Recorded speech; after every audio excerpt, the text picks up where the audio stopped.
الرحمن الرحيم. آمين.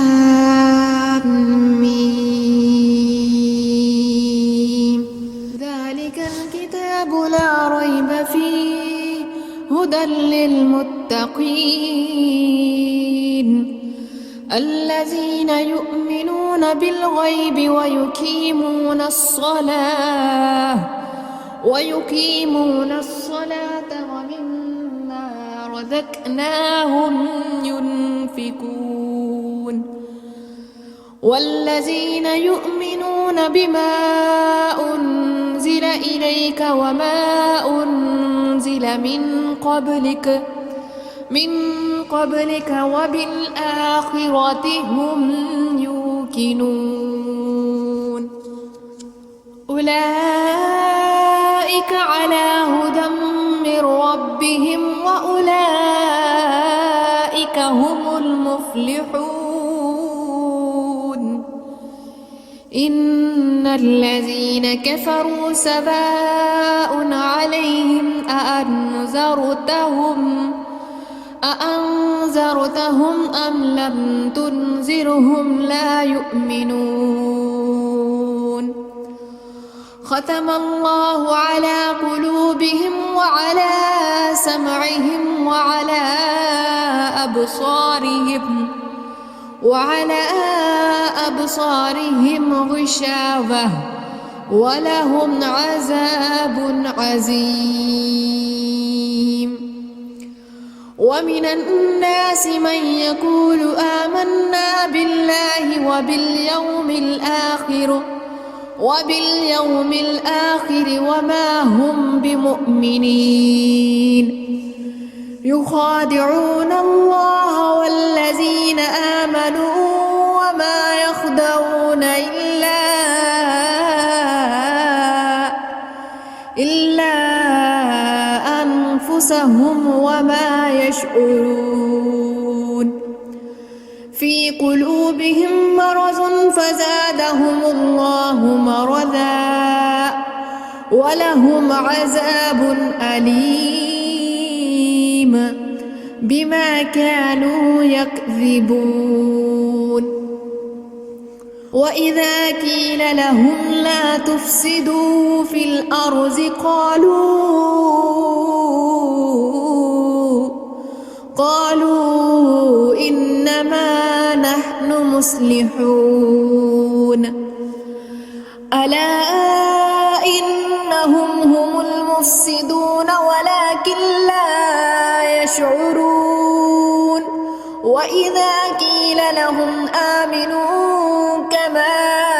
آمن الناس قالوا أنؤمن كما آمن السفهاء ألا إنهم هم السفهاء ولكن لا يعلمون. وإذا لقوا الذين آمنوا قالوا آمنا وإذا خلوا إلى شياطينهم قالوا إنا معكم إنما نحن مستهزئون. الله يستهزئ بهم ويمدهم في طغيانهم يعمهون. أولئك الذين اشتروا الضلالة بالهدى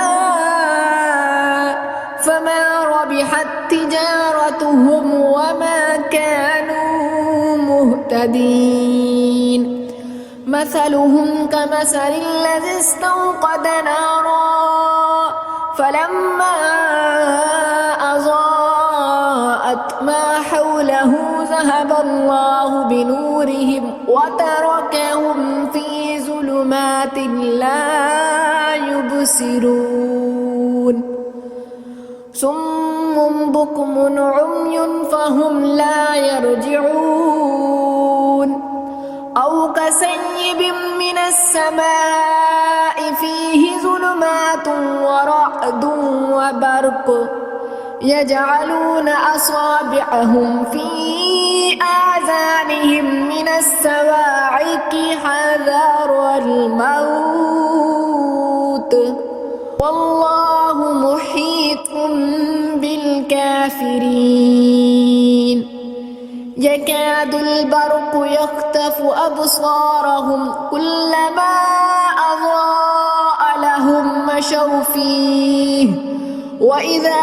أظلم عليهم قاموا ولو شاء الله لذهب بسمعهم وأبصارهم إن الله على كل شيء قدير. يا أيها الناس اعبدوا ربكم الذي خلقكم والذين من قبلكم لعلكم تتقون الذي جعل لكم الأرض فراشا والسماء بناء وأنزل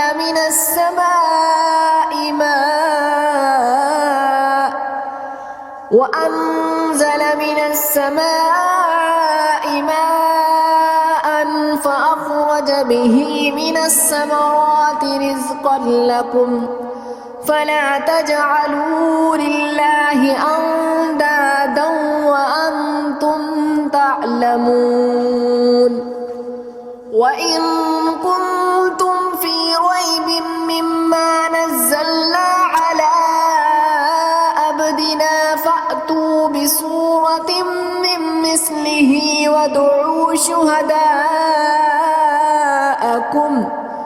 وادعوا شهداءكم من دون الله إن كنتم صادقين فإن لم تفعلوا ولم تفعلوا فاتقوا النار التي وقودها الناس والحجارة أعدت للكافرين. وبشر الذين آمنوا وعملوا الصالحات أن لهم جنات تجري من تحتها الأنهار كلما رزقوا منها من ثمرة رزقا قالوا هذا الذي رزقنا من قبل وأتوا به متشابها ولهم فيها أزواج مطهرة وهم فيها خالدون.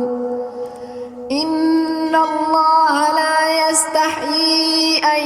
يضرب مثلا ما بعوضة فما فوقها فأما الذين آمنوا فيعلمون أنه الحق من ربهم وأما الذين كفروا فيقولون ماذا أراد الله بهذا مثلا يضل به كثيرا ويهدي به كثيرا وما يضل به إلا الفاسقين الذين ينقضون عهد الله من بعد ميثاقه ويقطعون ما أمر الله به أن يوصل ويفسدون في الأرض أولئك هم الخاسرون. كيف تكفرون بالله وكنتم أمواتا فأحياكم ثم يميتكم ثم يحييكم ثم إليه ترجعون. هو الذي خلق لكم ما في الأرض جميعا ثم استوى إلى السماء فسواهن 7 سماوات وهو بكل شيء عليم. وإذ قال ربك للملائكة إني جاعل في الأرض خليفة قالوا أتجعل فيها من يفسد يفسد فيها ويسفك الدماء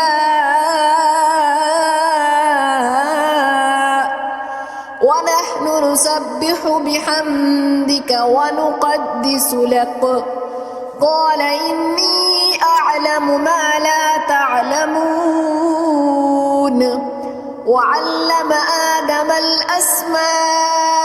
كلها ثم عرضهم على الملائكة فقال أنبئوني بأسماء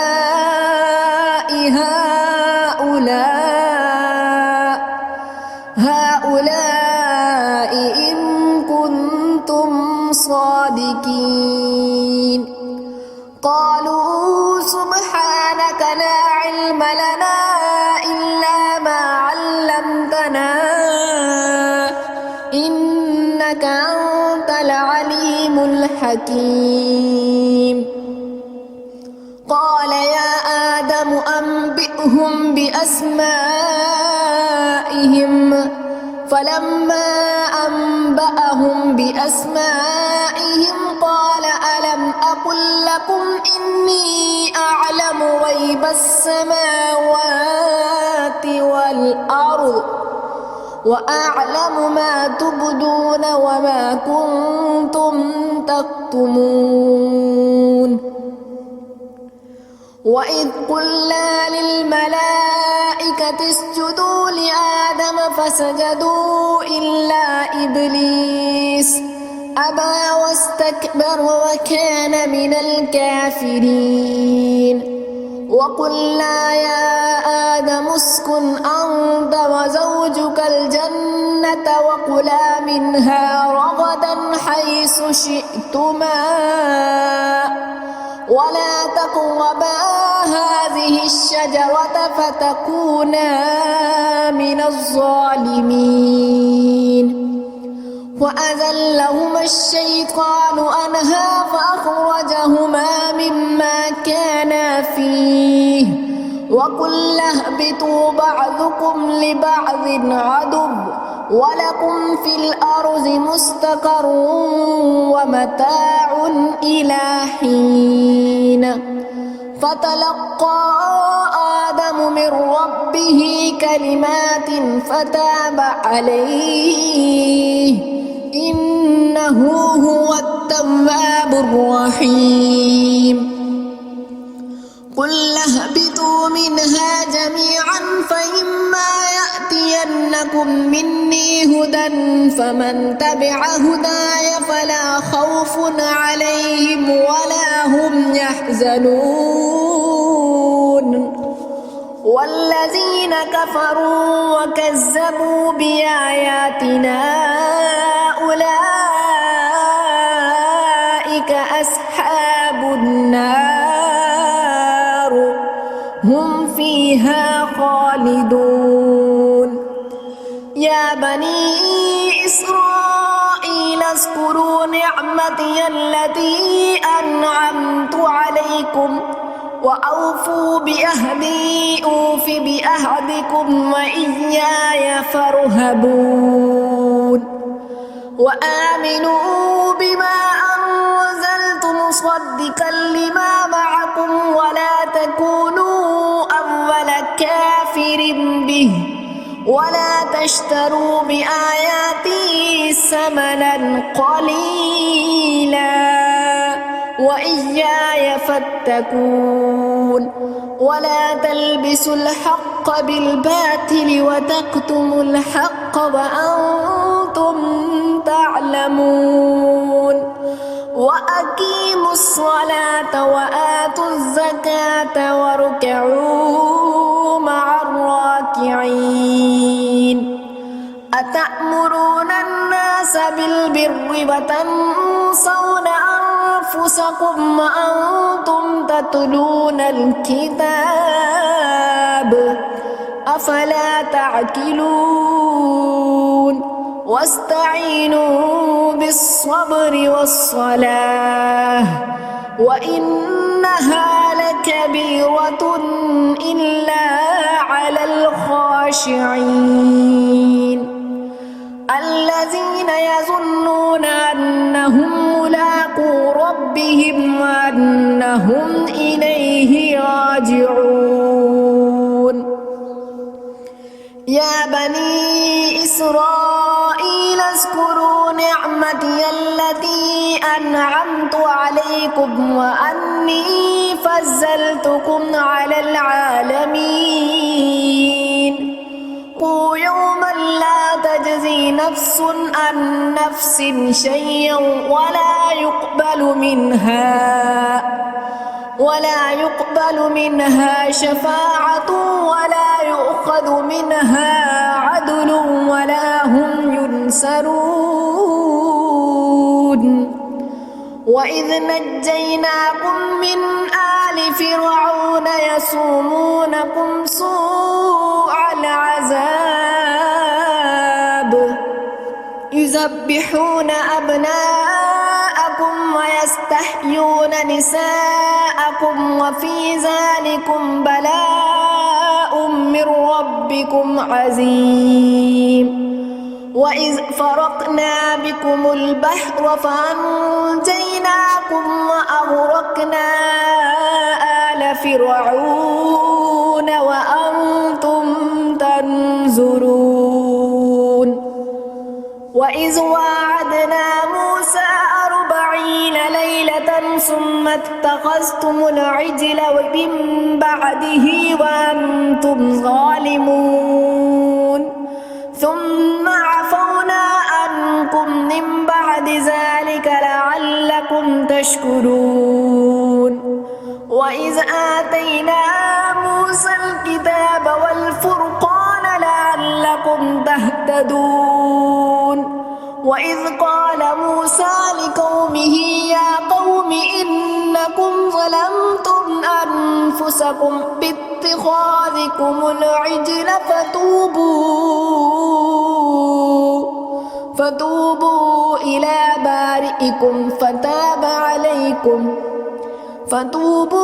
إلى بارئكم فاقتلوا أنفسكم ذلكم خير لكم عند بارئكم فتاب عليكم إنه هو التواب الرحيم. وإذ قلتم يا موسى لن نؤمن لك حتى نرى الله جهرة فأخذتكم الصاعقة وأنتم تنظرون ثم بعثناكم من بعد موتكم لعلكم تشكرون. وظللنا عليكم الغمام وأنزلنا عليكم المن والسلوى كلوا من طيبات ما رزقناكم وما ظلمونا ولكن كانوا أنفسهم يظلمون.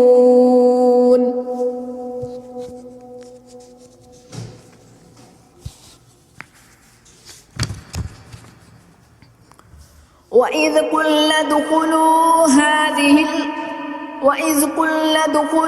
هذه القرية فكلوا منها حيث شئتم رغدا وادخلوا الباب سجدا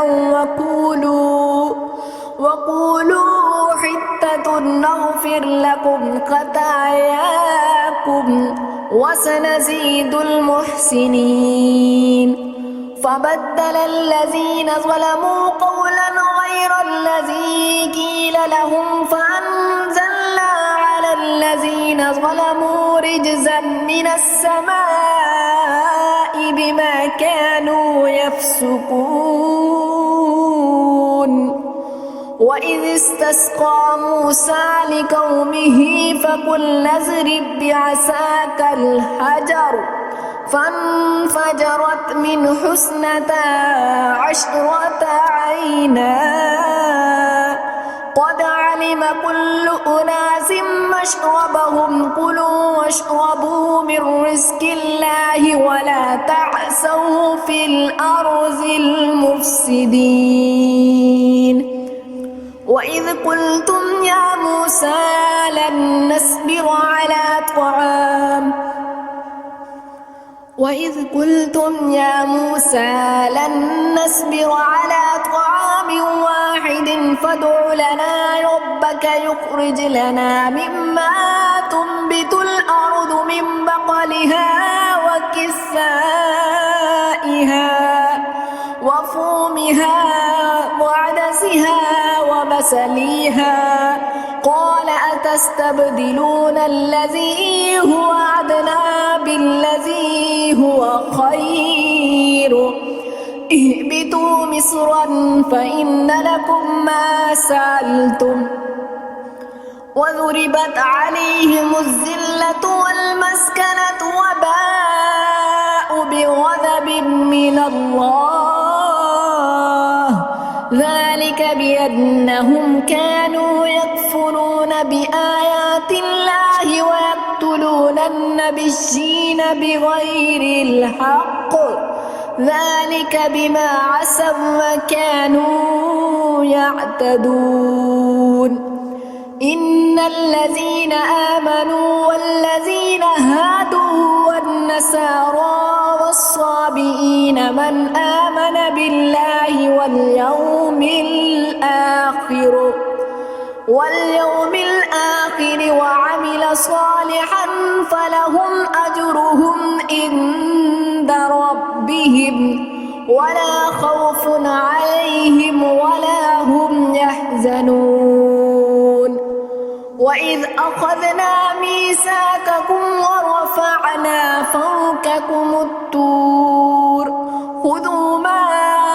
آتيناكم بقوة واذكروا ما فيه لعلكم تتقون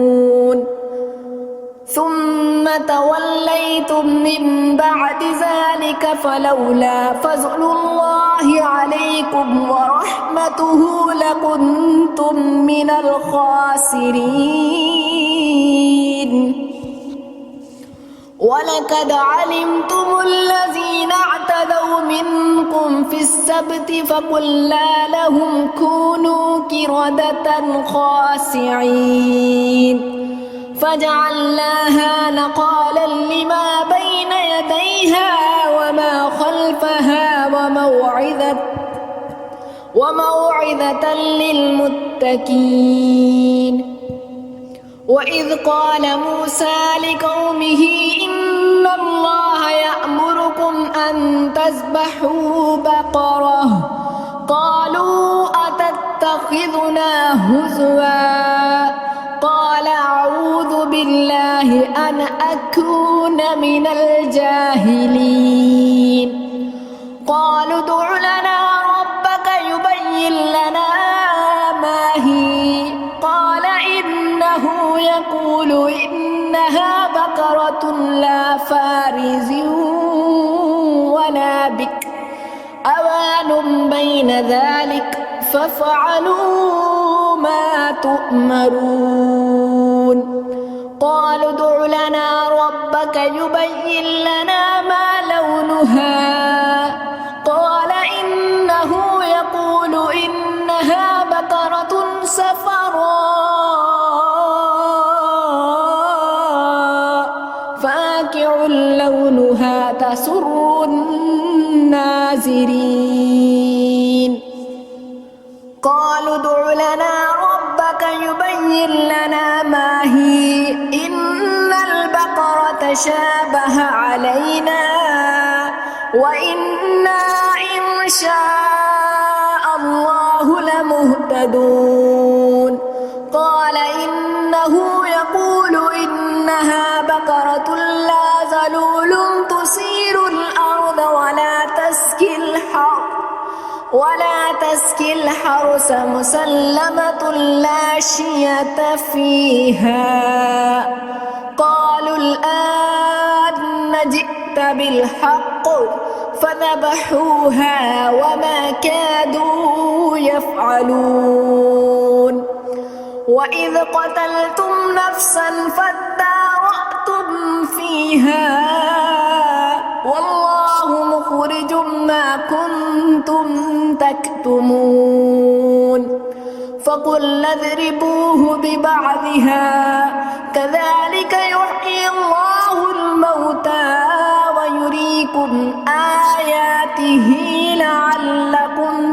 تعقلون ثم قست قلوبكم من بعد ذلك فهي كالحجارة أو أشد قسوة وإن من الحجارة لما يتفجر منه الأنهار وإن منها لما يشقق فيخرج منه الماء وإن منها لما يهبط من خشية الله وما الله بغافل عما تعملون أفتطمعون أن يؤمنوا لكم وقد كان فريق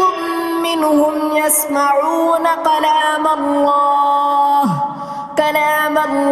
ثم يحرفونه من بعد ما عقلوه وهم يعلمون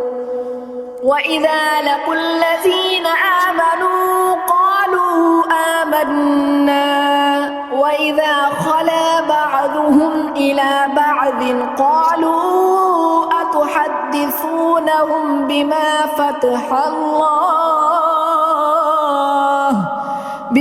فتح الله عليكم ليحاجوكم به عند ربكم أفلا تعقلون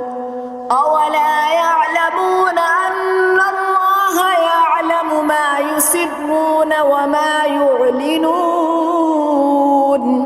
ومنهم أميون لا يعلمون الكتاب إلا أماني وإنهم إلا يظنون فويل للذين يكتبون الكتاب بأيديهم ثم يقولون هذا من عند الله ليشتروا به ثمنا قليلا فويل لهم مما كتبت أيديهم وويل لهم مما يكسبون وقالوا لن تمسنا النار إلا أياما معدودة قل أتخذتم عند الله عهدا فلن يخلف الله وعده أم تقولون على الله ما لا تعلمون بلى من كسب سيئة وأحاطت به خطيئته فأولئك أصحاب النار هم فيها خالدون والذين آمنوا وعملوا الصالحات أولئك أصحاب الجنة هم فيها خالدون وإذ أخذنا ميثاق بني إسرائيل لا تعبدون إلا الله وبالوالدين إحسانا وذي القربى واليتامى والمساكين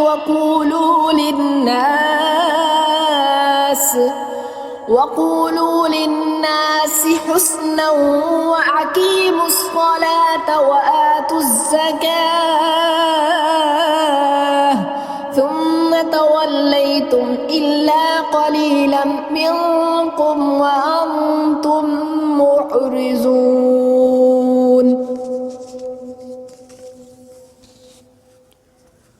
وإذ أخذنا ميثاقكم لا تسفكون دماءكم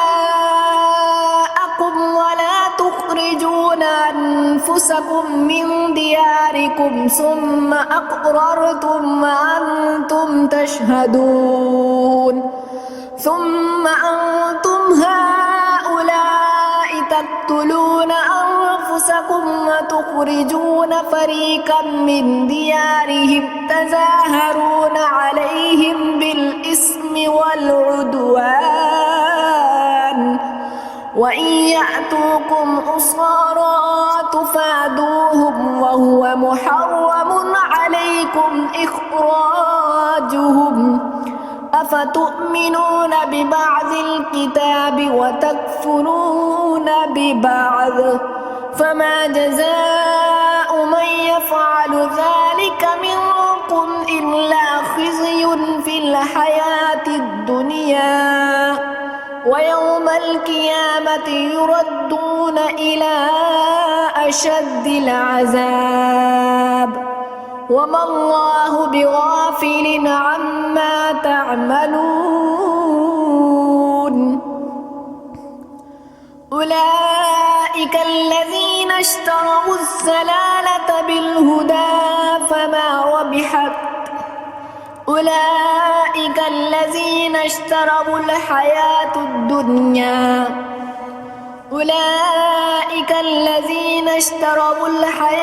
الدنيا بالآخرة فلا يخفف عنهم العذاب ولا هم ينصرون ولقد آتينا موسى الكتاب وقفينا من بعده بالرسل وآتينا عيسى ابن مريم البينات وأيدناه بروح القدس أفكلما جاءكم رسول بما لا تهوى أنفسكم استكبرتم ففريقا كذبتم وفريقا تقتلون وقالوا قلوبنا غلف بل لعنهم الله بكفرهم فقليلا ما يؤمنون ولما جاءهم كتاب من عند الله مصدق لما معهم وقالوا من قبل يستفتحون على الذين كفروا فلما جاءهم ما عرفوا كفروا به فلعنة الله على الكافرين بئس ما اشتروا به أنفسهم أن يكفروا بما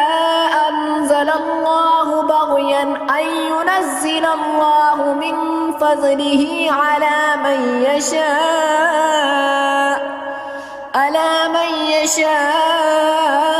من عباده فباءوا بغضب على غضب وللكافرين عذاب مهين وإذا قيل لهم آمنوا بما أنزل الله قالوا نؤمن بما أنزل علينا ويكفرون بما وراءه وهو الحق مصدقا لما معهم قل فلم تقتلون أنبياء الله من قبل إن كنتم مؤمنين ولقد جاءكم موسى بالبينات ثم اتخذتم العجل من بعده وأنتم ظالمون وإذ أخذنا ميثاقكم ورفعنا فوقكم الطور خذوا ما آتيناكم بقوة واسمعوا قالوا سمعنا وعصينا وأشربوا في قلوبهم العجل بكفرهم قل بئس ما يأمركم به إيمانكم إن كنتم مؤمنين قل إن كانت لكم الدار الآخرة عند الله خالصة من دون الناس فتمنوا الموت إن كنتم صادقين ولن يتمنوه أبدا بما قدمت أيديهم والله عليم بالظالمين ولتجدنهم أحرص الناس على حياة ومن الذين أشركوا يود أحدهم لو يعمر 1000 سنة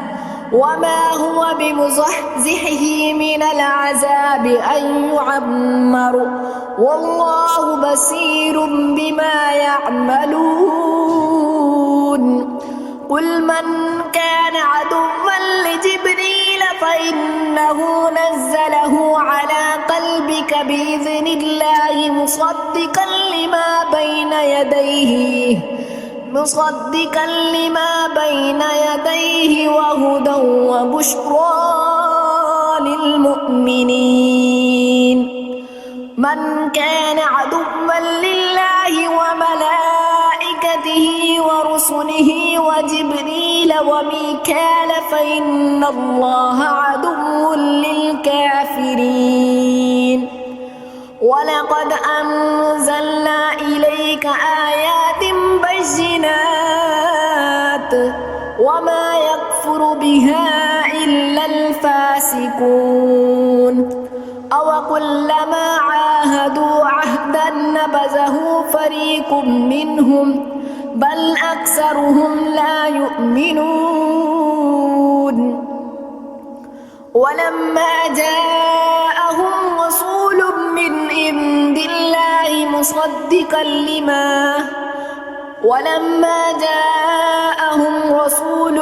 عند الله مصدق لما معهم نبذ فريق من الذين أوتوا كتاب الله وراء ظهورهم كأنهم لا يعلمون واتبعوا ما تتلو الشياطين على ملك سليمان وما كفروا سليمان ولكن الشياطين كفروا يعلمون الناس السحر وما أنزل على الملكين ببابل هاروت وماروت وما يعلمان من أحد حتى يقولا إنما نحن فتنة فلا تكفر فيتعلمون منهما يفرقون بين المرء وزوجه وما هم بضارين به من أحد إلا بإذن الله ويتعلمون ما يضرهم ولا ينفعهم ولقد علموا لمن اشتراه ما له في الآخرة من خلاق ولبئس ما شروا به أنفسهم لو كانوا يعلمون ولو أنهم آمنوا واتقوا لمثوبة من عند الله خير لو كانوا يعلمون يا أيها الذين آمنوا لا تقولوا راعنا وقولوا انظرنا واسمعوا وللكافرين عذاب عليم ما يود الذين كفروا من أهل الكتاب ولا المشركين أن ينزل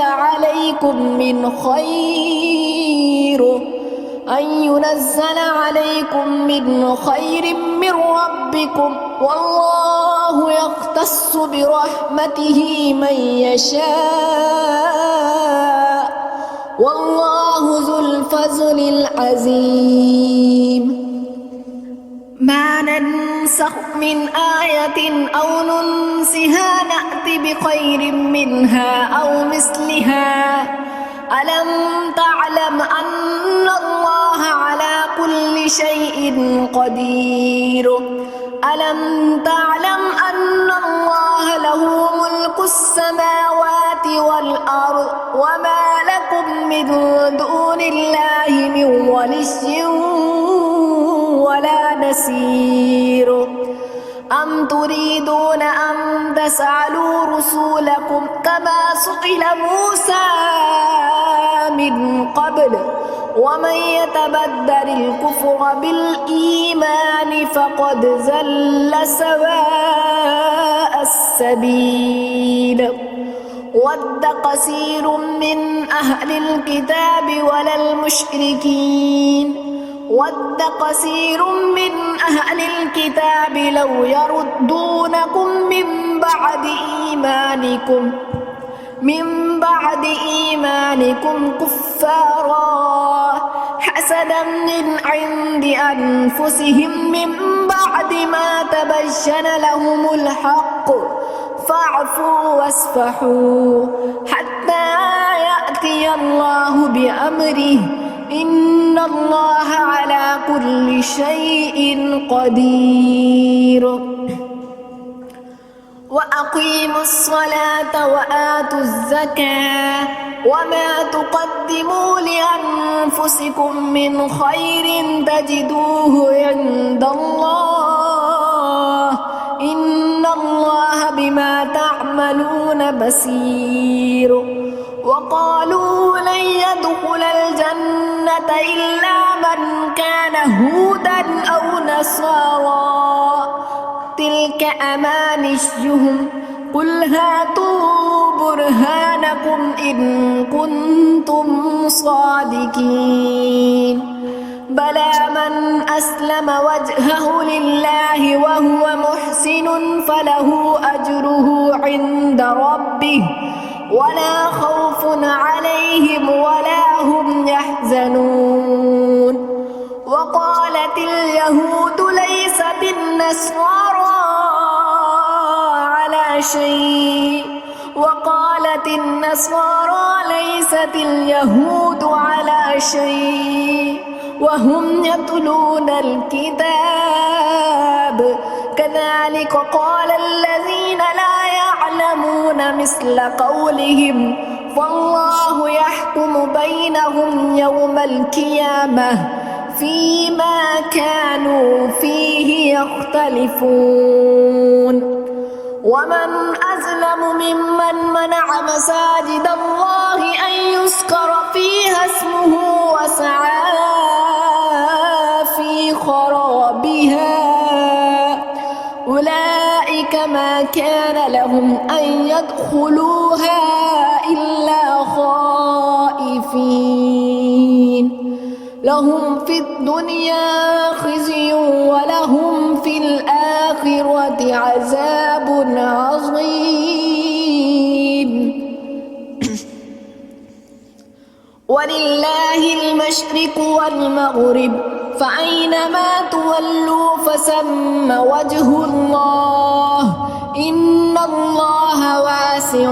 عليم وقالوا اتخذ الله ولدا سبحانه بل له ما في السماوات والأرض كل له قانتون بديع السماوات والأرض وإذا قضى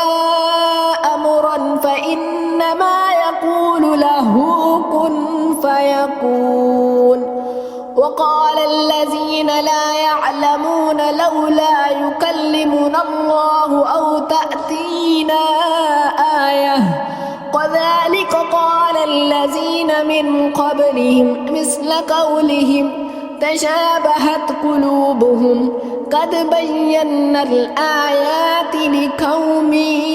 يوقنون إنا أرسلناك بالحق بشيرا ونذيرا ولا تسأل عن أصحاب الجحيم ولن ترضى عنك اليهود ولا النصارى حتى تتبع ملتهم قل إن هدى الله هو الهدى ولئن اتبعت أهواءهم بعد الذي جاءك من العلم ما لك من الله من ولي ولا نصير الذين آتيناهم الكتاب يتلونه حق تلاوته أولئك يؤمنون به ومن يكفر به فأولئك هم الخاسرون.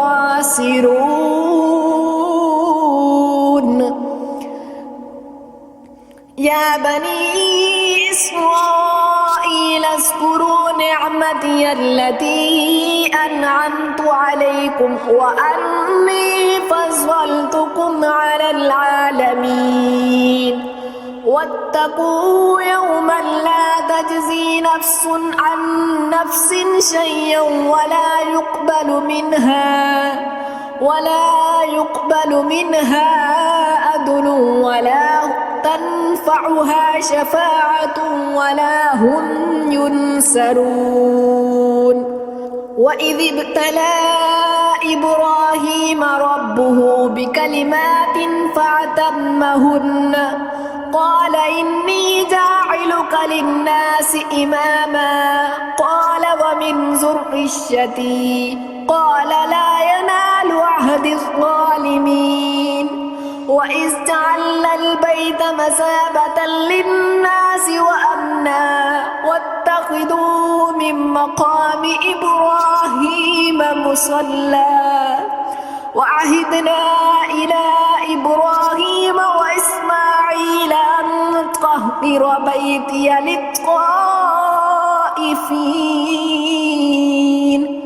للطائفين والعاكفين والركع السجود. وإذ قال إبراهيم رب اجعل هذا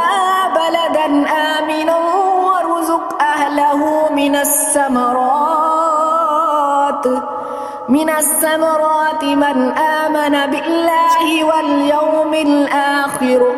قال ومن كفر فأمتعه قليلا ثم أضطره إلى عذاب النار وبئس المصير. وإذ يرفع إبراهيم القواعد من البيت وإسماعيل ربنا تقبل منا إنك أنت السميع العليم ربنا واجعلنا مسلمين لك ومن ذريتنا أمة مسلمة لك وأرنا مناسكنا وتب علينا إنك أنت التواب الرحيم. ربنا وابعث فيهم رسولا منهم يتلو عليهم آياتك ويعلمهم الكتاب والحكمة ويزكيهم إنك أنت العزيز الحكيم. ومن يرغب عن ملة إبراهيم إلا من سفه نفسه ولقد اصطفيناه في الدنيا وإنه في الآخرة لمن الصالحين. إذ قال له ربه أسلم قال أسلمت لرب العالمين. ووصى بها إبراهيم ببنيه يعقوب يا بني إن الله اصطفى لكم الدين فلا تموتن إلا وأنتم مسلمون. أم كنتم شهداء إذ حضر يعقوب الموت إذ قال لبنيه ما تعبدون من بعدي قالوا نعبد إلهك وإله آبائك إبراهيم وإسماعيل وإسحاق إلها واحدا ونحن له مسلمون. تلك أمة قد خلت لها ما كسبت ولكم ما كسبتم ولا تسألون عما كانوا يعملون. وقالوا كونوا هودا أو نصارى تهتدوا قل بل ملة إبراهيم حنيفا وما كان من المشركين. قولوا آمنا بالله وما أنزل إلينا وما أنزل إلى إبراهيم وإسماعيل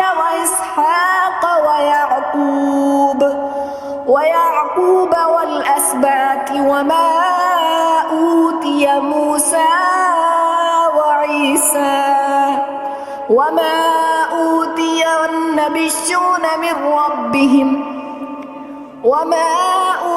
النبيون من ربهم لا نفرق بين أحد منهم ونحن له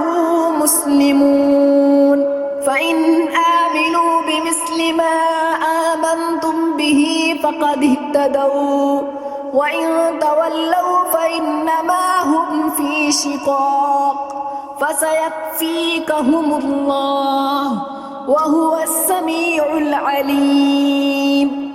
صبغة الله ومن أحسن من الله صبغة ونحن له عابدون قل أتحاجوننا في الله وهو ربنا وربكم ولنا أعمالنا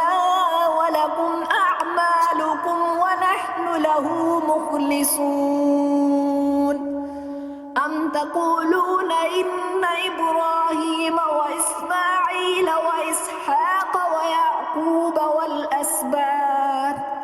والأسباط كانوا هودا أو نصارى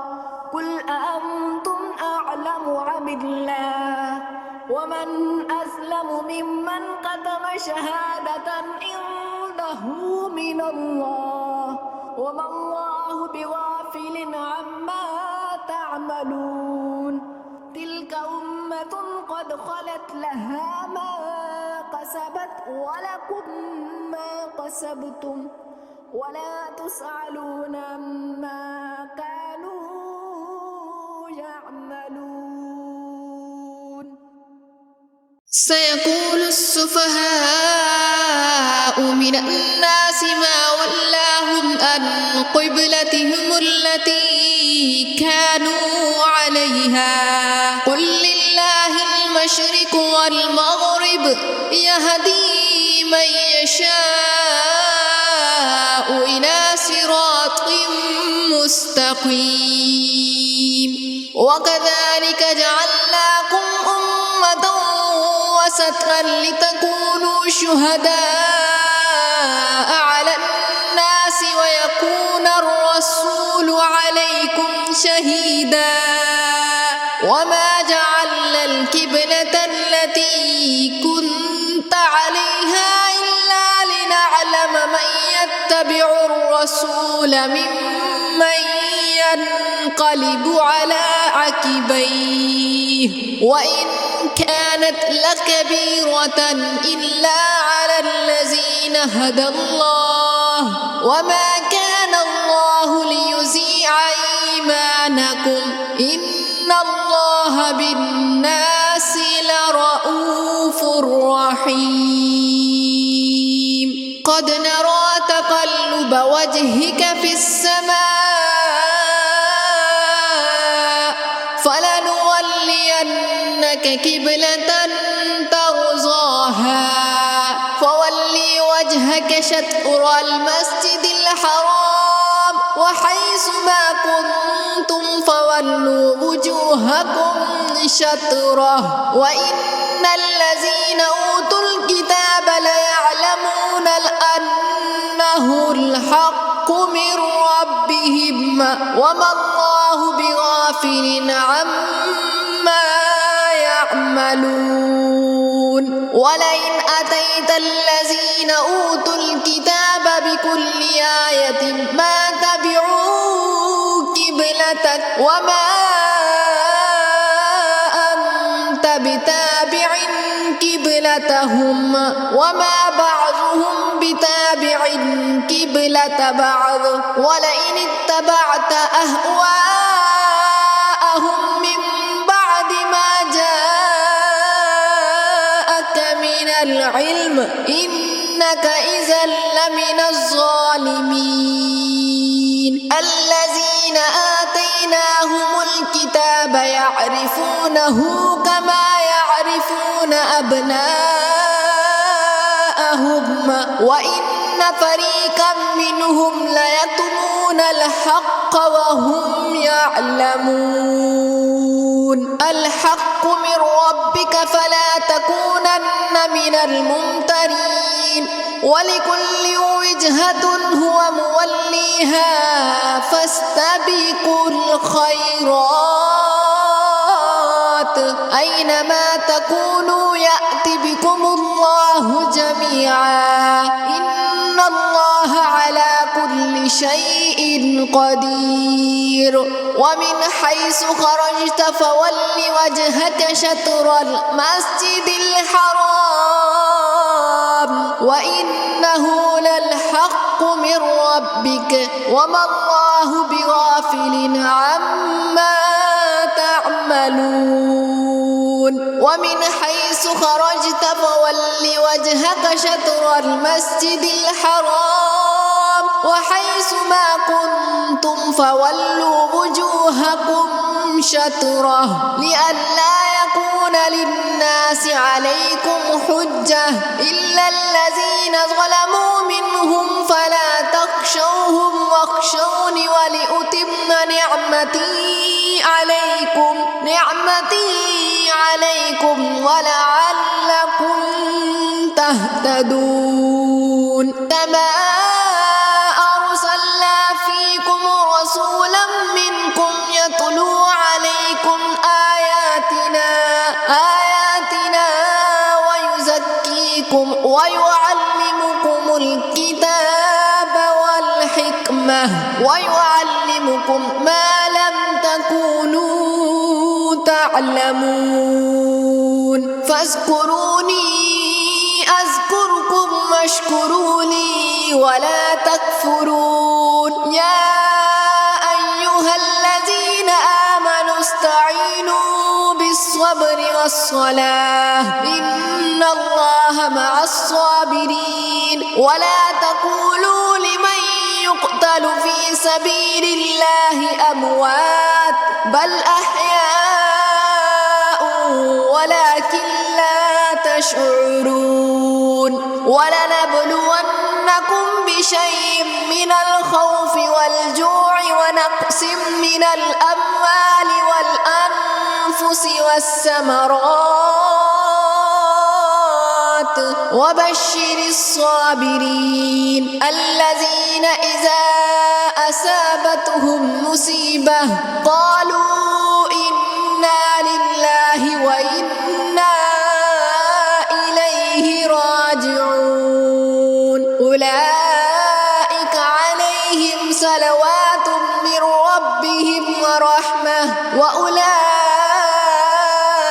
هم المهتدون إن الصفا والمروة من شعائر الله فمن حج البيت أو اعتمر فلا جناح عليه أن يطوف بهما ومن تطوع خيرا فإن الله شاكر عليم إن الذين يكتمون ما أنزلنا من البينات والهدى من بعد ما بشرناه للناس في الكتاب أولئك يلعنهم الله ويلعنهم اللاعنون إلا الذين تابوا وأصلحوا وبينوا فأولئك أتوب عليهم وأنا التواب الرحيم إن الذين كفروا وماتوا وهم كفار أولئك عليهم لعنة الله والملائكة والناس أجمعين خالدين فيها لا يخفف عنهم العذاب ولا هم ينذرون وإلهكم إله واحد لا إله إلا هو الرحمن الرحيم إن في خلق السماوات والأرض واختلاف الليل والنهار والفلك التي تجري في البحر بما ينفع الناس بما ينفع الناس وما أنزل الله من السماء من ماء فأحيا به الأرض بعد موتها وبث فيها من كل دابة وتصريف الرياح والسحاب المسخر بين السماء والأرض لآيات لقوم يعقلون ومن الناس من يتخذ من دون الله أندادا يحبونهم كحب الله والذين آمنوا أشد حبا لله ولو يرى الذين ظلموا إذ يرون العذاب أن القوة لله جميعا وأن الله شديد العذاب استبرأ الذين اتبعوا من الذين اتبعوا ورأوا العذاب وتقطعت بهم الأسباب وقال الذين اتبعوا لو أن لنا كرة فنتبرأ منهم كما تبرأوا منا كذلك يريهم الله أعمالهم حسرات عليهم وما هم بخارجين من النار يا أيها الناس كلوا مما في الأرض حلالا طيبا ولا تتبعوا خطوات الشيطان إنه لكم عدو مبين إنما يأمركم بالسوء والفحشاء وأن تقولوا على الله ما لا تعلمون وإذا قيل لهم اتبعوا ما أنزل الله قالوا بل نتبع ما ألفينا عليه آباءنا أولو كان آباؤهم لا يعقلون شيئا ولا يهتدون ومثل الذين كفروا كمثل الذي ينعق بما لا يسمع إلا دعاء ونداء صم بكم عمي فهم لا يعقلون يا أيها الذين آمنوا كلوا من طيبات ما رزقناكم واشكروا لله إن كنتم إياه تعبدون إنما حرم عليكم الميتة والدم ولحم الخنزير وما أهل به لغير الله فمن استر غير باغ ولا عاد فلا إثم عليه إن الله غفور رحيم إن الذين يكتمون ما أنزل الله من الكتاب ويشترون به ثمنا قليلا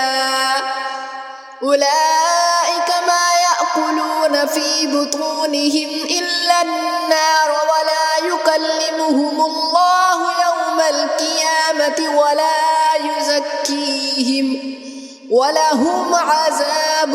أليم أولئك الذين اشتروا الضلالة بالهدى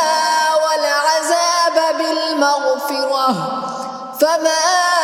أصبرهم على النار ذلك بأن الله نزل الكتاب بالحق وإن الذين اختلفوا في الكتاب لفي شقاق بعيد ليس البر أن تولوا وجوهكم قبل المشرق المشرق والمغرب ولكن البر من آمن بالله واليوم الآخر والملائكة والكتاب والنبيين وآتى المال على حبه ذوي القربى واليتامى والمساكين وابن السبيل والسائلين وفي الرقاب وأقام الصلاة وآتى الزكاة والموفون بعهدهم إذا عاهدوا والصابرين في البأساء والضراء وحين البأس أولئك الذين صدقوا وأولئك هم المتقون يا أيها الذين آمنوا كتب عليكم القصاص في القتلى الحر بالحر والعبد بالعبد والأنثى بالأنثى فمن عفي له من أخيه شيء فاتباع بالمعروف وأداء إليه بإحسان ذلك تخفيف من ربكم ورحمة فمن اعتدى بعد ذلك فله عذاب أليم ولكم في القصاص حياة يا أولي الألباب لعلكم تتقون كتب عليكم إذا حضر أحدكم الموت إن ترك خيرا الوصية للوالدين والأقربين بالمعروف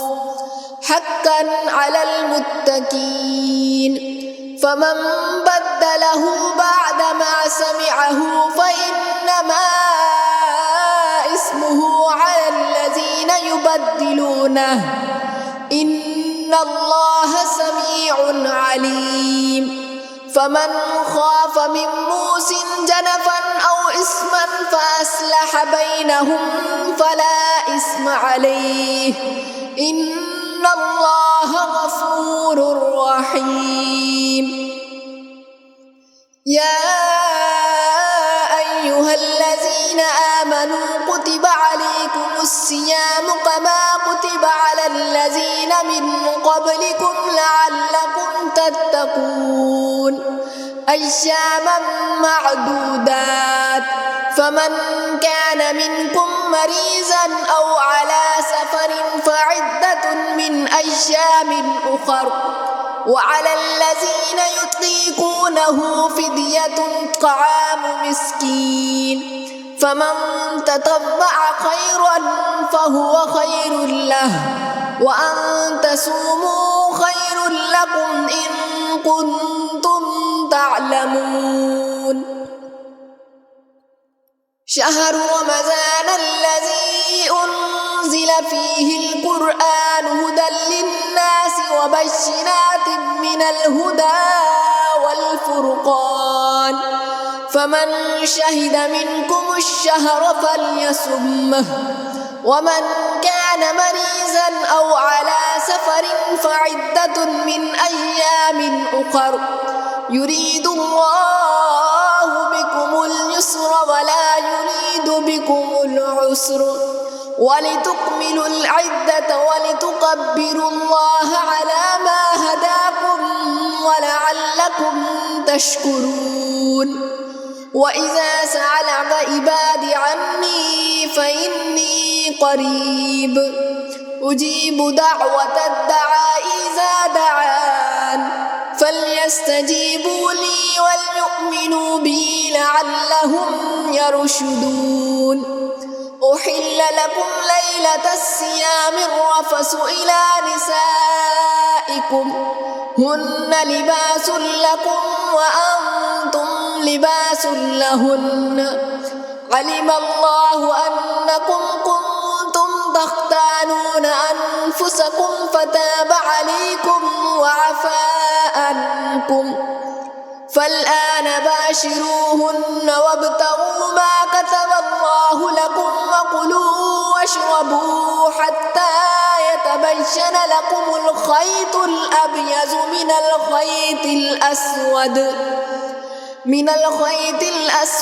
من الفجر ثم أتموا الصيام إلى الليل ولا تباشروهن وأنتم عاكفون في المساجد تلك حدود الله فلا تقربوها كذلك يبين الله آياته للناس لعلهم يتقون ولا تأكلوا أموالكم بينكم بالباطل وتدلوا بها إلى الحكام لتأكلوا فريقا من أموال الناس بالإثم وأنتم تعلمون يسألونك عن الأهلة قل هي مواقيت للناس والحج وليس البر بأن تأتوا البيوت من ظهورها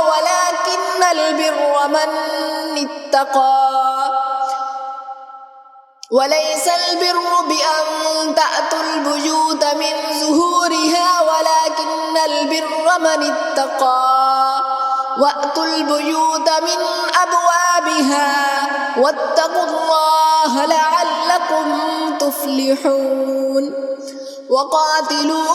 في سبيل الله الذين يقاتلونكم ولا تعتدوا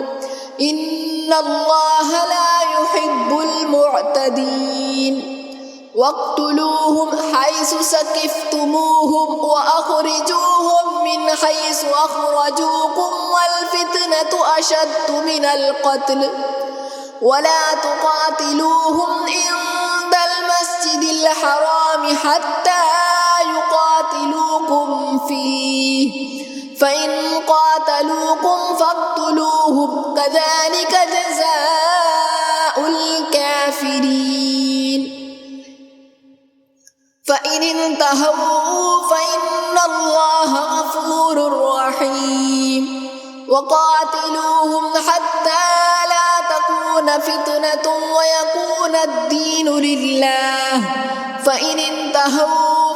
فلا عدوان إلا على الظالمين الشهر الحرام بالشهر الحرام والحرمات قصاص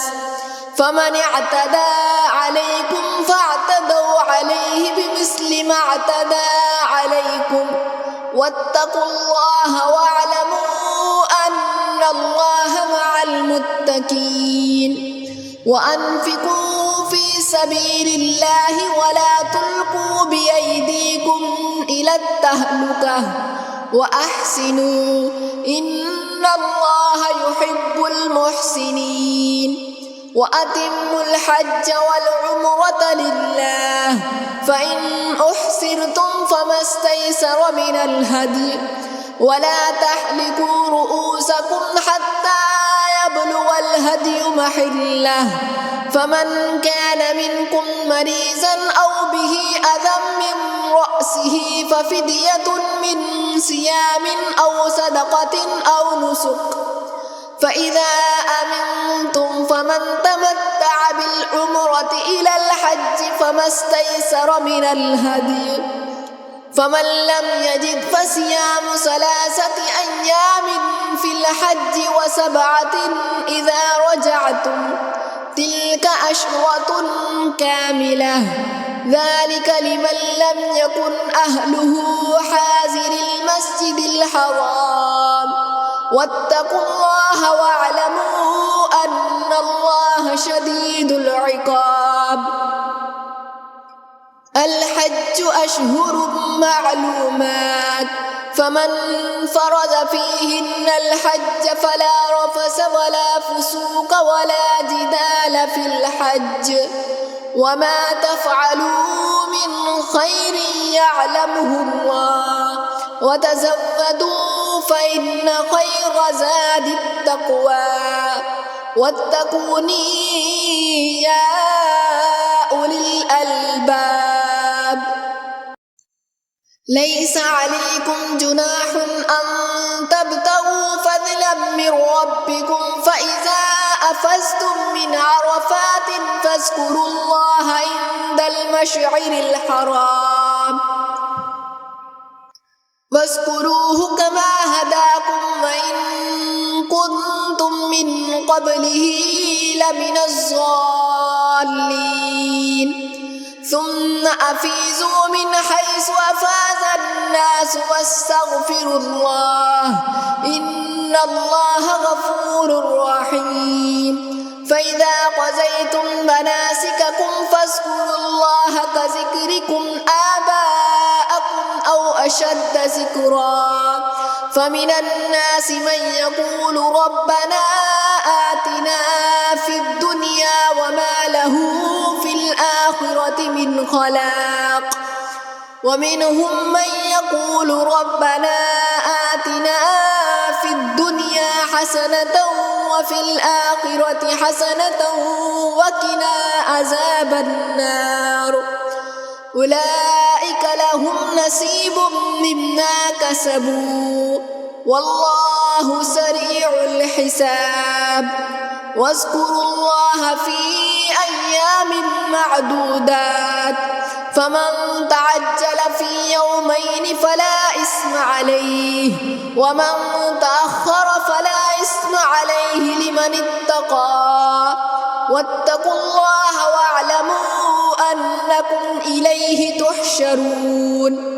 ومن الناس من يعجبك قوله في الحياة الدنيا ويشهد الله على ما في قلبه وهو ألد الخصام وإذا تولى سعى في الأرض ليفسد فيها ويهلك الحرث والنسل والله لا يحب الفساد وإذا قيل له اتق الله أخذته العزة بالإثم فحسبه جهنم ولبئس المهاد ومن الناس من يشري نفسه ابتغاء مرضات الله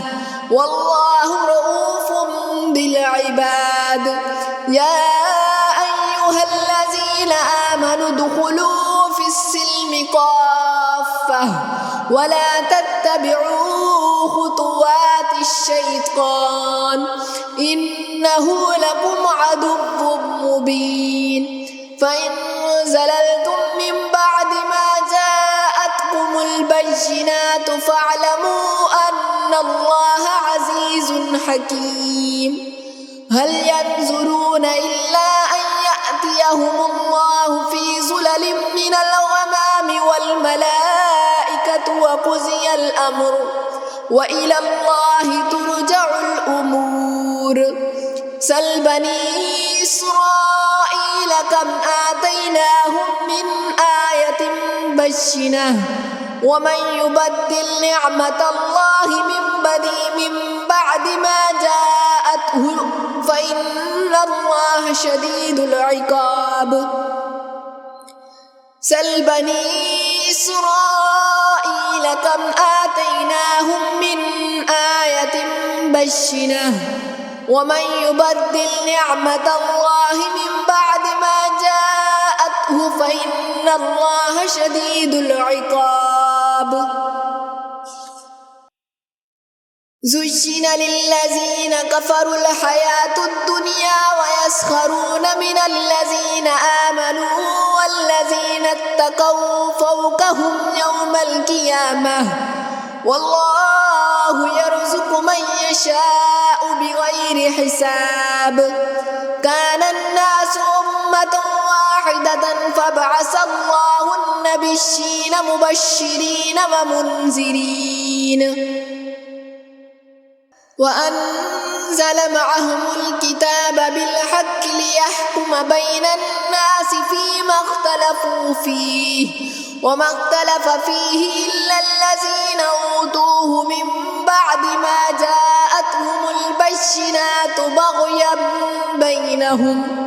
فهدى الله الذين آمنوا لما اختلفوا فيه من الحق بإذنه والله يهدي من يشاء إلى صراط مستقيم أم حسبتم أن تدخلوا الجنة ولما يأتكم مثل الذين خلوا من قبلكم مستهم البأساء والضراء وزلزلوا حتى يقول الرسول والذين آمنوا معه متى نصر الله ألا إن نصر الله قريب يسألونك ماذا ينفقون قل ما أنفقتم من خير فللوالدين والأقربين واليتامى والمساكين وابن السبيل وما تفعلوا من خير فإن الله به عليم كتب عليكم القتال وهو كره لكم وعسى أن تكرهوا شيئا وهو خير لكم وعسى أن تحبوا شيئا وهو شر لكم والله يعلم وأنتم لا تعلمون يسألونك عن الشهر الحرام قتال فيه قل قتال فيه كبير وصد عن سبيل الله وكفر به والمسجد الحرام وإخراج أهله منه أكبر عند الله والفتنة أكبر من القتل ولا يزالون يقاتلونكم حتى يردوكم عن دينكم إن استطاعوا ومن يرتد منكم عن دينه فيمت وهو كافر فأولئك حبطت أعمالهم في الدنيا والآخرة وأولئك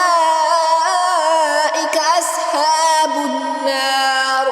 هم فيها خالدون إن الذين آمنوا والذين هاجروا وجاهدوا في سبيل الله أولئك يرجون رحمة الله والله غفور رحيم يسألونك عن الخمر والميسر قل فيهما اسم كبير ومنافع للناس واسمهما أكبر من نفعهما ويسألونك ماذا ينفقون قل العفو كذلك يبين الله لكم الآيات لعلكم تتفكرون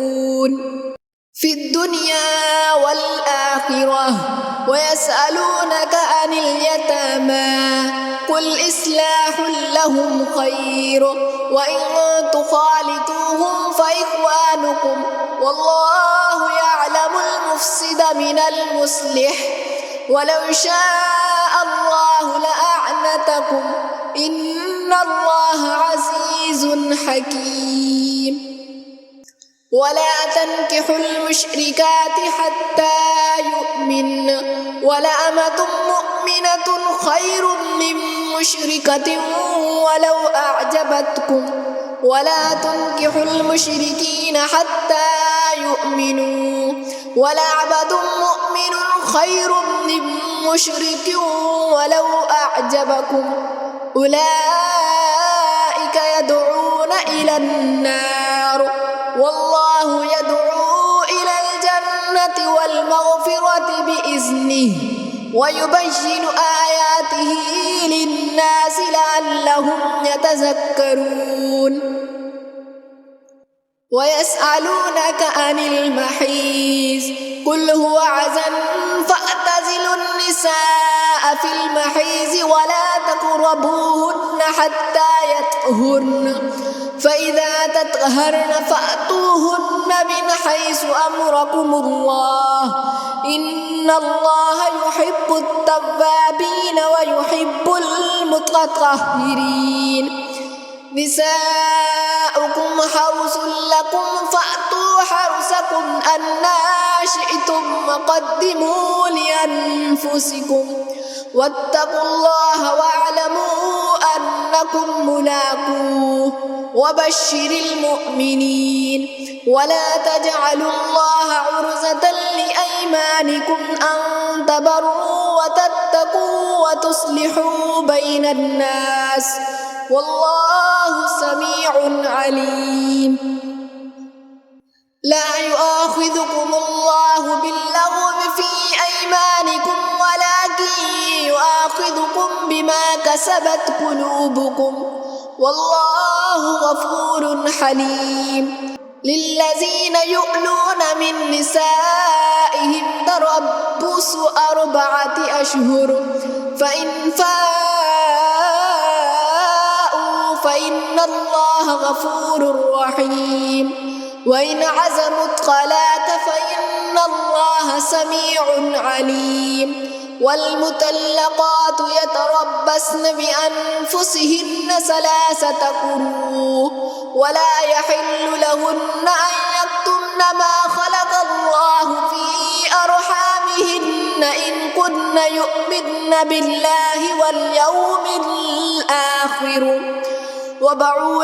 وبعولتهن أحق بردهن في ذلك إن أرادوا إصلاحا ولهن مثل الذي عليهن بالمعروف وللرجال عليهن درجة والله عزيز حكيم. الطلاق 2 فإمساك بمعروف أو تسريح بإحسان ولا يحل لكم أن تأخذوا مما آتيتموهن شيئا إلا أن يخافا ألا يقيما حدود الله فإن خفتم ألا يقيما حدود الله فلا جناح عليهما فيما افتدت به تلك حدود الله فلا تعتدوها ومن يتعد حدود الله فأولئك هم الظالمون. فإن طلقاها فلا تحل له من بعد حتى تنكح زوجا غيره فإن طلقاها فلا جناح عليهما أن يتراجعا إن ظنا أن يقيما حدود الله وتلك حدود الله يبينها لقوم يعلمون. وإذا طلقتم النساء فبلغن أجلهن فأمسكوهن بمعروف أو سرحوهن بمعروف ولا تمسكوهن زرارا لتعتدوا ومن يفعل ذلك فقد ظلم نفسه ولا تتخذوا آيات الله هزوا واذكروا نعمة الله عليكم وما أنزل عليكم من الكتاب والحكمة يعظكم به واتقوا الله واعلموا أن الله بكل شيء عليم. وإذا طلقتم النساء فبلغن أجلهن فلا تعزلوهن أن ينكحن أزواجهن إذا تراضوا بينهم بالمعروف ذلك يوعظ به من كان منكم يؤمن بالله واليوم الآخر ذلكم أزكى لكم وأطهر والله يعلم وأنتم لا تعلمون. والوالدات يرضعن أولادهن حولين كاملين لمن أراد أن يتم الرضاعة وعلى المولود له رزقهن وكسوتهن بالمعروف لا تكلف نفس إلا وسعها لا تضار والدة بولدها ولا مولود له بولده وعلى الوارث مثل ذلك فإن أرادا فصالا عن تراض منهما وتشاور فلا جناح عليهما وإن أردتم أن تسترضعوا أولادكم فلا جناح عليكم إذا سلمتم ما آتيتم بالمعروف واتقوا الله واعلموا أن الله بما تعملون بصير والذين يتوفون منكم ويذرون أزواجا يتربصن بأنفسهن 4 أشهر وعشرا فإذا بلغن أجلهن فلا جناح عليكم فيما فعلن في أنفسهن بالمعروف والله بما تعملون خبير ولا جناح عليكم فيما عرضتم به من خطبة النساء أو أكننتم في أنفسكم علم الله أنكم ستذكرونهن ولكن لا تواعدوهن سرا إلا أن تقولوا قولا معروفا ولا تعزموا عقدة النكاح حتى يبلغ الكتاب وجله واعلموا أن الله يعلم ما في أنفسكم فاحذروا واعلموا أن الله غفور حليم لا جناح عليكم إن طلقتم النساء ما لم تمسوهن أو تفرضوا لهن فريضة ومتعوهن على الموسع قدره وعلى المقتر قدره متاعا بالمعروف حقا على المحسنين وإن طلقتموهن من قبل أن تمسوهن وقد فرضتم لهن فريضة فنصف ما فرضتم إلا أن يعفون أو يعفو الذي بيده عقدة النكاح وأن تعفوا أقرب للتقوى ولا تنسوا الفضل بينكم إن الله بما تعملون بصير حافظوا على الصلوات والصلاة الوسطى وقوموا لله كانتين فإن خفتم فرجالا أو ركبانا فإذا أمنتم فاذكروا الله كما علمكم ما لم تكونوا تعلمون والذين يتوفون منكم ويذرون أزواجا وصية لأزواجهم متاعا إلى الحول غير إخراج فإن خرجن فلا جناح عليكم فيما فعلن في أنفسهن من معروف والله عزيز حكيم وللمطلقات متاع بالمعروف حقا على المتقين كذلك يبشر الله لكم آياته لعلكم تعقلون ألم تر إلى الذين خرجوا من ديارهم وهم ألوف حذر الموت فقال لهم الله موتوا ثم أحياهم إن الله لذو فضل على الناس ولكن أكثر الناس لا يشكرون وقاتلوا في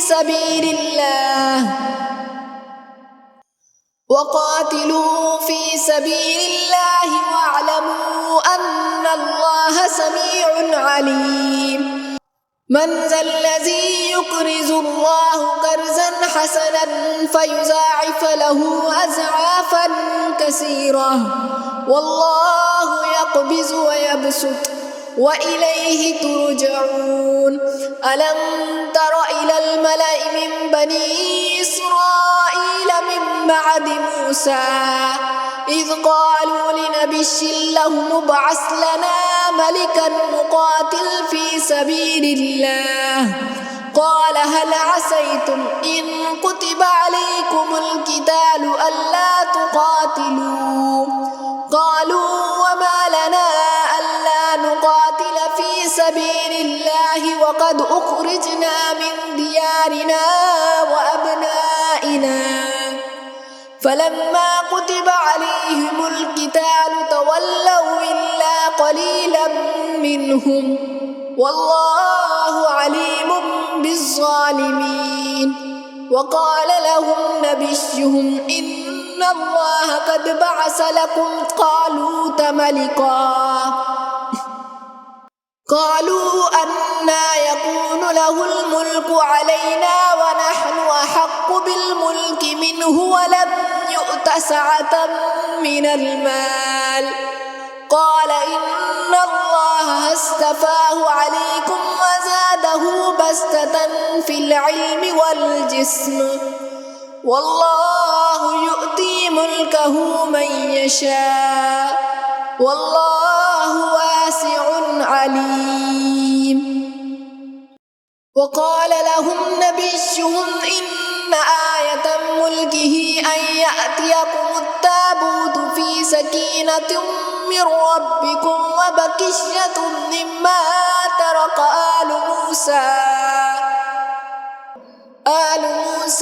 وآل هارون تحمله الملائكة إن في ذلك لآية لكم إن كنتم مؤمنين فلما فصلت طالوت بالجنود قال إن الله مبتليكم بنهر فمن شرب منه فليس مني ومن لم يطعمه فإنه مني إلا من اغترف غرفة بيديه فشربوا منه إلا قليلا منهم فلما جاوزه هو والذين آمنوا معه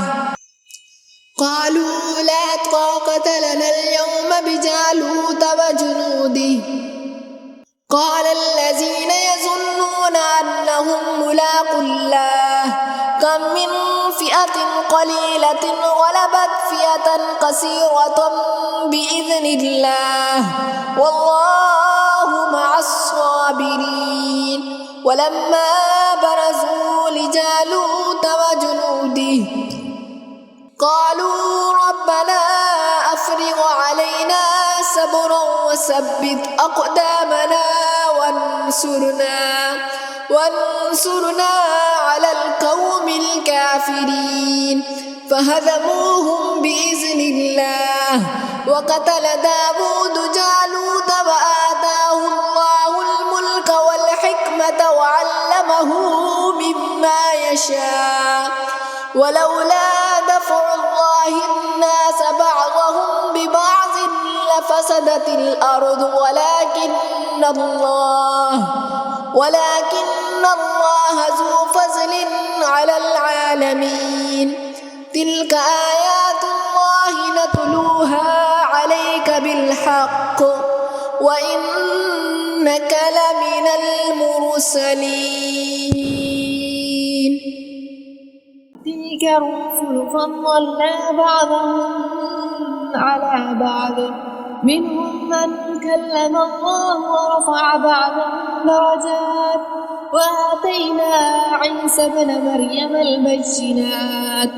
وأيدناه بروح القدس ولو شاء الله ما اقتتل الذين من بعد ما جاءتهم البينات ولكن اختلفوا فمنهم من آمن ومنهم من كفر ولو شاء الله ما اقتتلوا ولكن الله يفعل يفعل ما يريد. يا أيها الذين آمنوا أنفقوا مما رزقناكم من قبل أن يأتي يوم لا بيع فيه ولا خلة ولا شفاعة والكافرون هم الظالمون. الله لا إله إلا هو الحي القيوم لا تأخذه سنة ولا نوم له ما في السماوات وما في الأرض من ذا الذي يشفع عنده إلا بإذنه يعلم ما بين أيديهم وما خلفهم ولا يحيطون بشيء من علمه إلا بما شاء وسع كرسيه السماوات والأرض ولا يؤوده حفظهما وهو العلي العظيم. لا إكراه في الدين قد تبين الرشد من الغي فمن يكفر بالطاغوت ويؤمن بالله فقد استمسك بالعروة الوثقى لا انفصام لها والله سميع عليم. الله ولي الذين آمنوا يخرجهم من الظلمات إلى النور والذين كفروا أولياءهم الطاغوت يخرجونهم من النور إلى الظلمات أولئك أصحاب النار هم فيها خالدون. ألم تر إلى الذي حاج إبراهيم في ربه أن آتاه الله الملك إذ قال إبراهيم ربي الذي يحيي ويميت قال أنا أحيي وأميت قال إبراهيم فإن الله يأتي بالشمس من المشرق فأت بها من المغرب فبهت الذي كفر والله لا يهدي القوم الظالمين. أو كالذي مر على قرية وهي خاوية على عروشها قال أنى يحيي هذه الله بعد موتها فأماته الله 100 عام ثم بعثه قال كم لبثت قال لبثت يوما أو بعد يوم قال بل لبثت 100 عام فانظر إلى طعامك وشرابك لم يتسنه وانظر إلى حمارك ولنجعلك آية للناس وانظر إلى العذاب كيف ننشزها ثم نكسوها لحما فلما تبين له قال أعلم أن الله على كل شيء قدير. وإذ قال إبراهيم رب أرني كيف تحيي الموتى قال أولم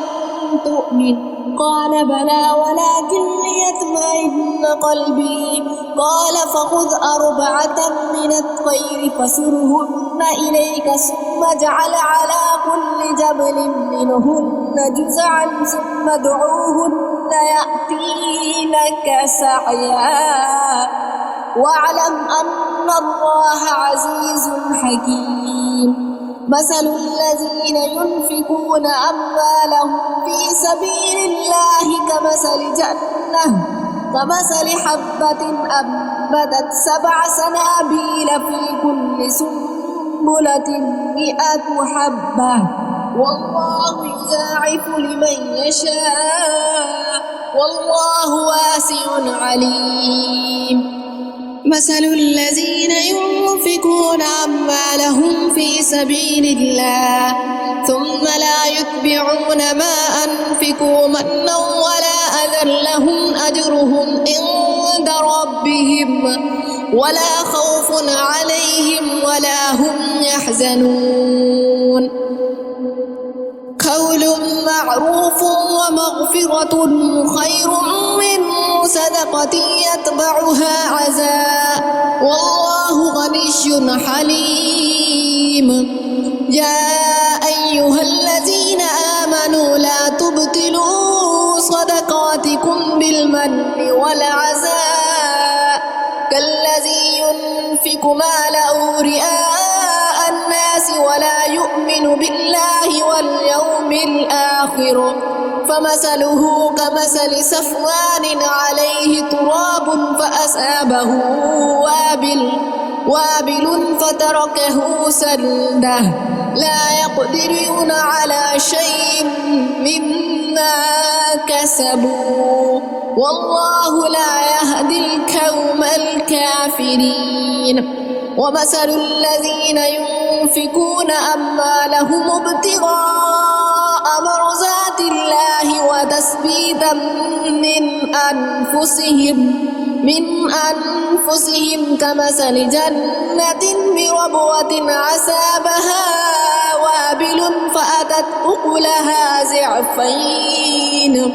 فإن لم يصبها وابل فطل والله بما تعملون بصير أيود أحدكم أن تكون له جنة من نخيل وأعناب تجري من تحتها الأنهار له فيها من كل الثمرات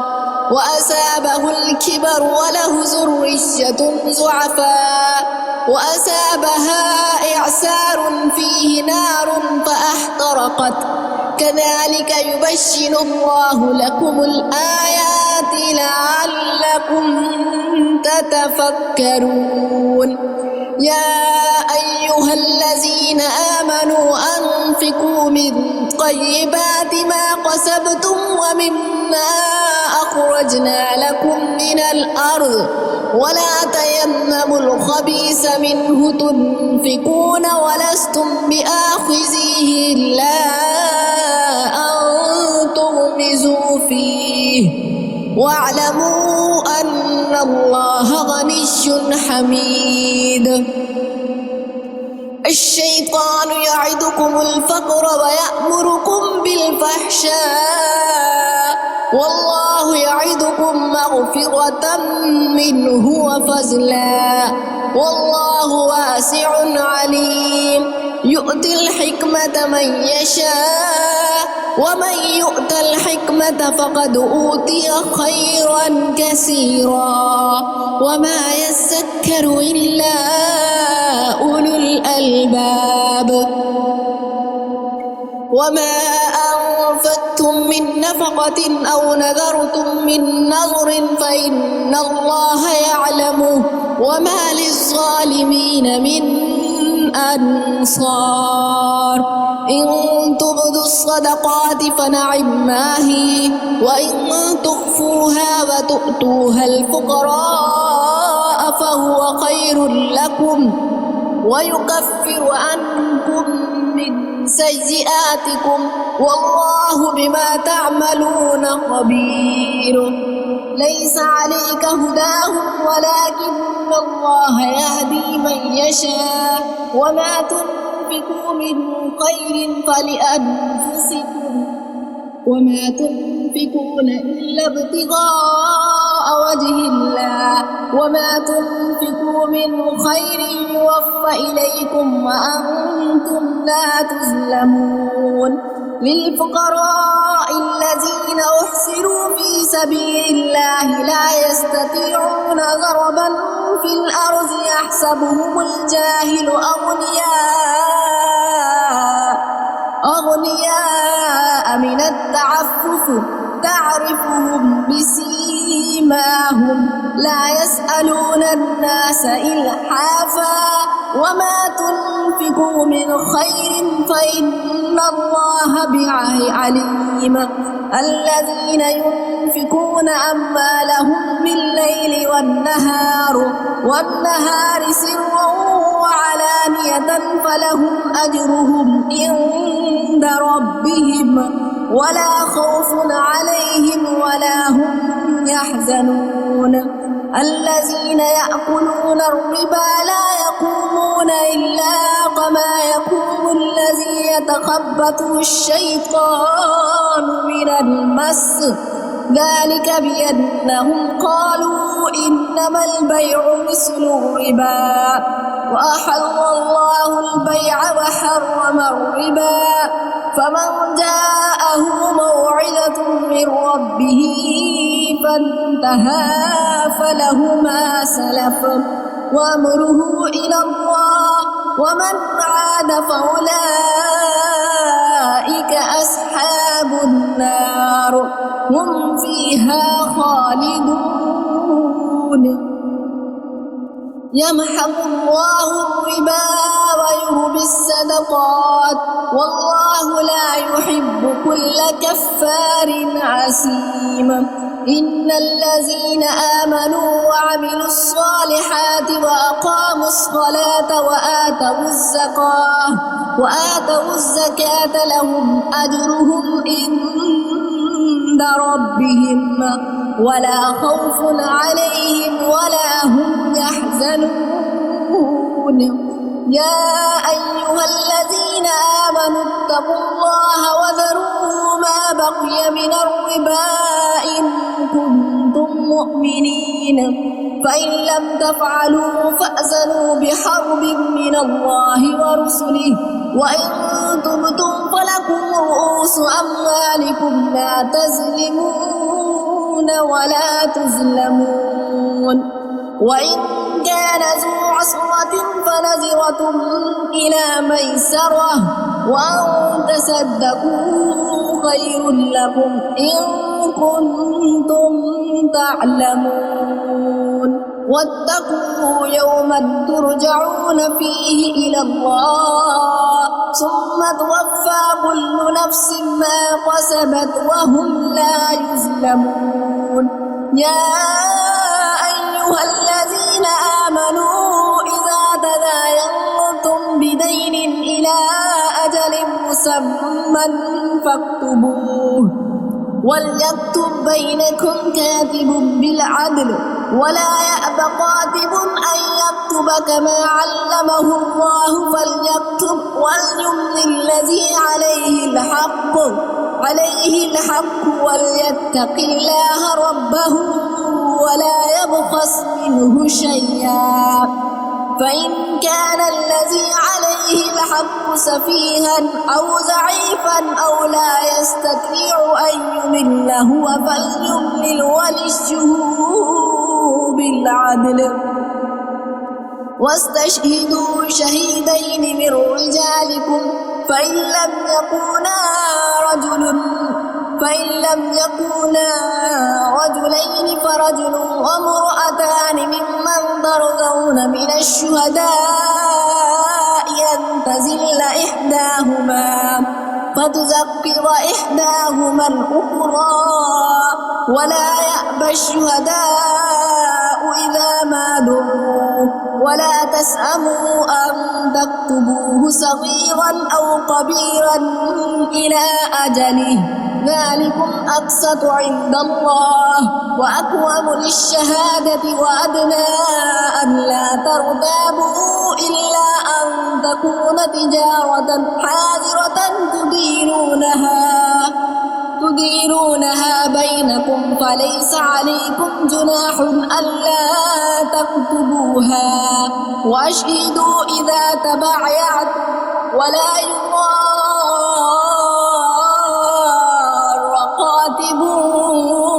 ولا شهيد وإن لم تفعلوا فإنه فسوق بكم واتقوا الله ويعلمكم الله والله بكل شيء عليم وإن كنتم على سفر ولم تجدوا كاتبا فرهان مقبوضة فإن أمن بعضكم بعضا فليؤدي الذي اؤتمن أمانته وليتق الله ربه ولا تكتموا الشهادة ومن يكتمها فإنه آثم كلب والله بما تعملون عليم لله ما في السماوات وما في الأرض وإن تبدوا ما في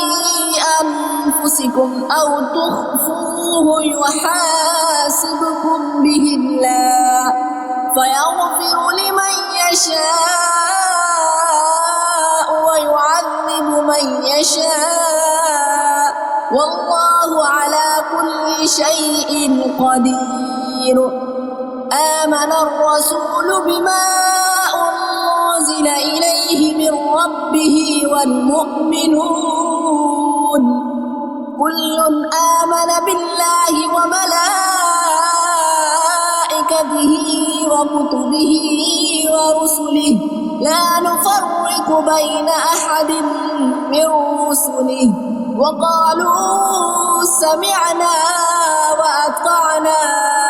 غفرانك ربنا وإليك المصير